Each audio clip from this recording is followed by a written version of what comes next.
পৃথিবীর মানচিত্রে ওমরে ফারুক রাদিয়াল্লাহু তাআলা আনহু তার মর্যাদা হয়তো হুসাইনের থেকে বেশি না কম? জোরে বলেন। হয়তো হুসাইনের থেকে মর্যাদা ফারুক আযমের বেশি, কারণ হয়তো ওমর রাদিয়াল্লাহু তাআলা আনহু কয়েকটা বললাম আপনার সামনে। আর একদিকে হলেন হয়তো ফারুক আযম রাদিয়াল্লাহু তাআলা আনহু, তিনি ছিলেন আমিরুল মুমিনিন, খলিফাতুল মুসলিমিন। সারা পৃথিবীর মানচিত্রে লক্ষ্য করে দেখেন, অর্ধেক পৃথিবীর তিনি রাষ্ট্রপ্রধান ছিলেন। সব খলিফার ভিতরে সবথেকে বেশি দিন তিনি রাষ্ট্র পরিচালনা করেছেন। ওমরের মতন রাষ্ট্র পরিচালনা করা, এমনকি ভারতবর্ষের জমিনে আমাদের পূর্ব প্রধানমন্ত্রী তিনি মারা গেছেন, অটল বিহারী বাজপেয়ী, তিনি নিজেও পর্যন্ত বলেছিলেন, কে আর নারায়ণ এক সময় রাষ্ট্রপতি ছিলেন, তিনিও পর্যন্ত বলেছিলেন, ভারতবর্ষের বড় বড় বহু মনীষীরা পর্যন্ত বলেছে, রাষ্ট্র যদি পরিচালনা করতে চাও ওমরের আর সিদ্দিক আকবরের ইতিহাসগুলো পড়ে নাও। ফাতাবিরু ইয়া উলিল আবসার। ওরে আল্লাহর গোলাম, ইতিহাস আমরা বুঝি না, কিন্তু ইতিহাস যদি তুমি ভুলে যাও ওরে আল্লাহর গোলাম, তোমার জিন্দেগি এমনি বেকার হবে। কারণ ইতিহাস ভোলার মতন নয়। আল্লাহ কুরআনুল কারীমে যেমন ছন্দে দিয়েছে, বর্ণে দিয়েছে, গদ্যে দিয়েছে, পদ্যে দিয়েছে, তেমনি কুরআনুল কারীমকে আল্লাহ ইতিহাস পর্যন্ত তুলে দিয়েছেন। সূরার নাম সূরা ইউসুফ, ইতিহাস দিয়ে ভরা। সূরাতুল ওয়াকিয়া, ওয়াকিয়া মানে হলো ঘটনা। সূরার নাম সূরা মারইয়াম, মারইয়াম আলাইহিস সালামের পূর্ণ ঘটনা। এভাবে করে আল্লাহ সাজিয়ে দিয়েছে, ইতিহাস থেকে মানুষ ফিরাতে পারে না। আজ যদি আমরা ইতিহাসকে বুঝতে পারতাম রে আল্লাহর গোলাম, এরপরে তুমি বলো এই মুহররম মাসের প্রথম তারিখে সিদ্দিক আকবর নয়, ওমরে ফারুক রাদিয়াল্লাহু তাআলা আনহু ফজরের নামাজে যখন ইমামতি করতে দাঁড়ালেন, কারণ খলিফা যখন সামনে থাকবে, আমিরুল মুমিনিন যখন সামনে থাকবে, তিনিই হবেন ইমাম। খলিফাতুল মুসলিমিন আমিরুল মুমিনিন ইমামতির জায়গায় দাঁড়ালেন। নামাজ এক রাকাত হয়ে গেল। আবু লুলু ওয়াল মাজালিস, একজন বেঈমান মুনাফিক, হয়তো ওমরের একদম পিছনেই দাঁড়িয়ে ছিল খঞ্জর হাতে নিয়ে। এক রাকাত নামাজ হয়ে গেল। দ্বিতীয় রাকাতে যখন নামাজ শুরু করলেন, দ্বিতীয় রাকাতে খঞ্জর নিয়ে আবু লুলু ওয়াল মাজালিস ও বেঈমানটা পিছনে দাঁড়িয়ে থেকে, খঞ্জর বোঝেন ছুরির মতো নয়, ছুরি হলো একদিকে ধার আর খঞ্জর হলো দুই দিকে ধার। তৎকালীন যুগে আরবিয়ানদের হাতে ওই রকম সকলের পকেটে পকেটে খঞ্জর থাকতো।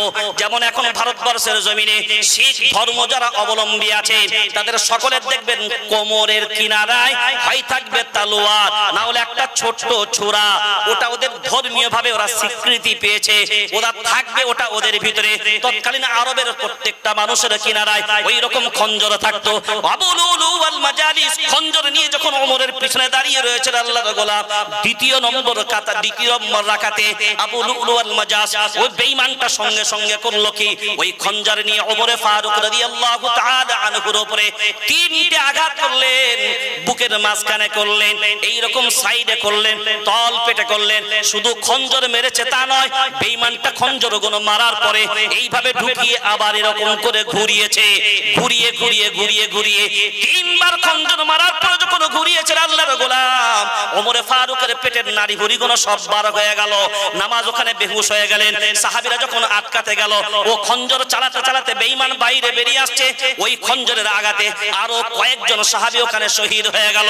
ওই জায়গায় ওমর যখন বেহুশ, এরপরে সব সাহাবীরা ধরে যখন সাইডে নিয়ে গেছে, এরপরে যখন হয়তো ওমরের হুঁশ ফিরল আল্লাহর গোলাম, হে মুসলমান তুমি বিবেক দিয়ে ভাবনা চিন্তা করে দেখো, এক রাকাত নামাজ আদায় করেছিলেন ওমর তার ইমামের ইমামতির নেতৃত্বে। ইমামতিতে এক রাকাত নামাজ হয়েছিল, দ্বিতীয় রাকাত নামাজে আঘাত পেয়েছে, ওখান থেকে বেহুশ সরিয়ে দিয়েছে। ওমরে ফারুকের যখন প্রথম হুঁশ ফিরল আল্লাহর গোলাম, আমাদের মতো নয়, ওমর তখন প্রথম জিজ্ঞাসা করলেন, সব সাথী সঙ্গীদেরকে সামনে রেখে বললেন, বলো আমি তো আমার ইমামতিতে এক রাকাত নামাজ আদায় করেছিলাম, ওই দ্বিতীয় রাকাত নামাজটা তোমরা কি করলে বলো। এমনি এমনি আল্লাহ ওমরের নামটা চয়েস, কথা বলে না, করেনি। এমনি এমনি বিশ্ব নবী বলেনি লাউ কানা বাদি নাবিয়্যান লাকানা উমর। ওমর রাদিয়াল্লাহু তাআলা আনহু জাতা নয়, ইস্তাগফির লাকুম আও লা তাস্তাগফির লাকুম ইন তাস্তাগফির লাকুম 70 মাররাতান ফালান ইয়াগফিরাল্লাহু লাকুম। 10 নম্বর পারা 19 নম্বর সাফার প্রথম আয়াত থেকে ধরে যান। মুনাফিকের জানাজা নামাজ বিশ্ব নবী পড়াতে যাবেন, ওমর বললেন গো আল্লাহর রাসূল ওটা হলো মুনাফিক, ওর জানাজা পড়ানো যাবে না, আপনি ওর জানাজায় যাবেন না। বিশ্ব নবী বললেন না আমি ওর জানাজায় যাব। ওমর বললেন না ওটা মুনাফিক, ওর জানাজায় আপনি যাবেন না। বিশ্ব নবী বললেন আমি যাব। ওমর নিষেধ করলেন, কিন্তু বিশ্ব নবী বললেন আমি যাব।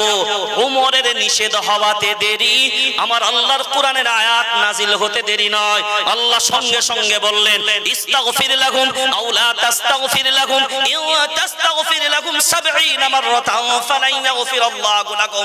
হে আমার নবী 70 বার যদি ওই মুনাফিকের জন্য তওবা করেন, 100 বার যদি মুনাফিকের জন্য তওবা করে হাত তুলেন, আমি আল্লাহ মুনাফিকের হাত তোলাকে কোনো লাভ হবে না। ওমর নিষেধ করলেন প্রথম, তখন কিন্তু কোরআনের আয়াত নাজিল হয়নি। ওমর বলতে দেরি, কিন্তু আল্লাহর আয়াত নাজিল হতে দেরি নয়। বদরের প্রান্তরে যখন বেঈমানগণ ধরা পড়ল, সব সাহাবীরা মতামত পেশ করে দিলেন। সিদ্দিক আকবর পর্যন্ত বললেন দেখে ছেড়ে দেওয়া হোক, শর্তের বিনিময়ে ছাড়া হোক। বিশ্ব নবীও বললেন শর্তের বিনিময়ে ছেড়ে দেওয়া হোক। সব মাশওয়ারা দিলেন।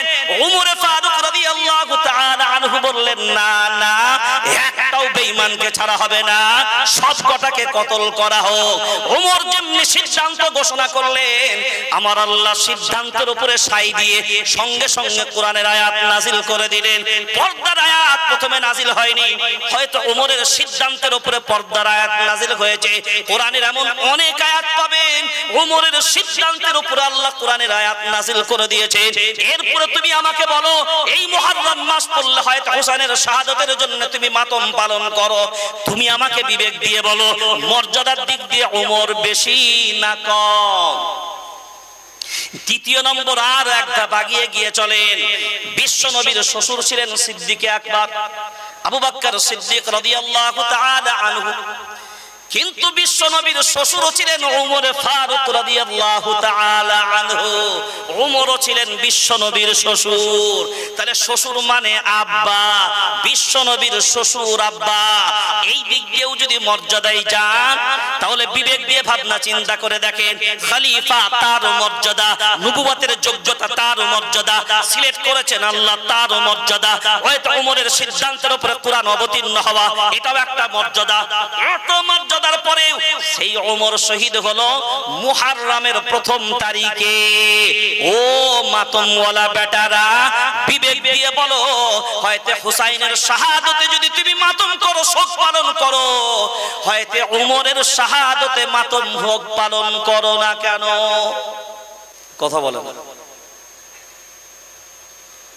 হয়তো ওসমানকে তো বেঈমান গনো, হয়তো ওসমানকে তো বেঈমান গনো, যারা হয়তো হুসাইনকে শহীদ করেছিল আল্লাহর গোলাম, ওই বেঈমান ওই দলের লোক, ওই গোত্রের লোকই তো হয়তো ওসমানকে শহীদ করলো। ডেকে নিয়ে এসে কোরআন তিলাওয়াত করে, একদম কোরআন তিলাওয়াত করা অবস্থায় বেঈমানগণ শহীদ করলো। তুমি বিবেক দিয়ে বলো, হয়তো ওসমানের শাহাদাতের তুমি শোক পালন করো না কেন? হয়তো হুসাইনের আব্বা আলী বিন মুর্তদা রাদিয়াল্লাহু তাআলা আনহু, আসাদুল্লাহিল গালিব, আমার আল্লাহর বাগ, যার তলোয়ারের আঘাত বেঈমানের যদি মাথায় একটা দিত, একই আঘাতে বেঈমান দু টুকরো হয়ে ওই তলোয়ার মাটির নিচেই গেড়ে যেত। তলোয়ারের ওজনটা এমন, অন্য সাহাবীর চাগানোর মতন ক্ষমতা ছিল না। আলী রাদিয়াল্লাহু তাআলা আনহুকেও বেঈমানগণ শহীদ করলো। হয়তো আলীর শাহাদাতের শোক পালন করো না কেন?